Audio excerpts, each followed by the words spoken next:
अरे भाई, जयंत चौधरी को एनडीए में क्यों लेके आ रहे हो? हाँ, क्या गया है भाजपा और एनडीए वालों को? हाँ, पहले नीतीश को उठा के लेके आ गए। जितना एसेट बनेंगे उससे ज्यादा लायबिलिटी है। हाँ, और यहाँ पे भी वैसा ही हाल है। भाई, इनका 2019 में लड़े तो थे ये लोग, समाजवादी पार्टी, मायावती और आरएलडी वाले।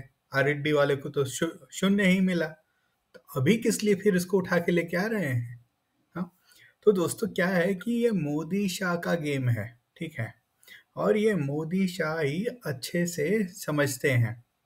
और एक और चीज देखने की बात है दोस्तों, कि मोदी शाह कुछ भी जो है भाग्य पर नहीं छोड़ रहे हैं। वो कर्म किए जा रहे हैं। चाहे वो कहीं पे, चाहे वो आप कर्नाटक में जेडीएस के साथ गठबंधन कर लिए, चाहे वो महाराष्ट्र में शिवसेना तोड़ दी, एनसीपी तोड़ दी और उनको एनडीए के साथ लेके आ गए, चाहे आपका बिहार में नीतीश बाबू को वापस लेके आ गए, जबकि वहां पे कहा था कि भाई दरवाजा बंद हो गया है, लेकिन ये नहीं बताया था कि पिछवाड़े पीछे से, सॉरी, पीछे से दरवाजा खुला है, वहां से घुसा सकते हैं, है ना? तो इस तरह से काफी सारी चीजें चल रही हैं। और ये, इससे एक चीज सिर्फ समझ में आती है मुझे, और वो ये है कि वो किसी भी, कोई भी 2024 के लिए जो इलेक्शन अभी 2-3 महीने में है, उस पे मोदी शाह कोई भी चांस नहीं लेना चाहते, या फिर ये कहें कि विपक्ष को कोई भी मौका नहीं देना चाहते हैं। वो कोई भी ऐसा मौका नहीं देना चाहते जिसमें कि वो उनकी सीटें जो है ज्यादा आए।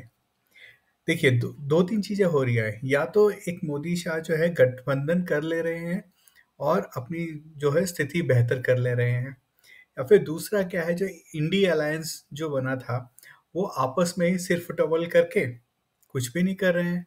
आप वेस्ट बंगाल का एग्जाम्पल ले लीजिए। वहां पे तो अब तो खुल्लम खुल्ला हो गया है। ममता बनर्जी कह रही है कि भाई ये तो हमारे ही लुटिया डुबोने में लगे हुए हैं, भारत जोड़ो यात्रा करके। तो वहां पे भी कुछ नहीं होने वाला है। अरविंद केजरीवाल ऑलरेडी जो हैं, वो क्या बोलते हैं, पंजाब का कह चुके हम सारी सीटों पर लड़ेंगे। फिर कम्युनिस्ट वाले जो हैं केरला में कह रहे हैं कि भाई केरला में तो हम देखेंगे कि वहां पे अलग हम पूरी सीटों पर लड़ेंगे, बाकी बाकी जगहों पे हम आपके साथ क्या बोलते हैं, मिल के लड़ेंगे। लेकिन केरला में नहीं, क्योंकि केरला में उनकी अच्छी खासी सीटें हैं और उन्हें पता है कि अच्छी खासी सीटें जीत सकते हैं।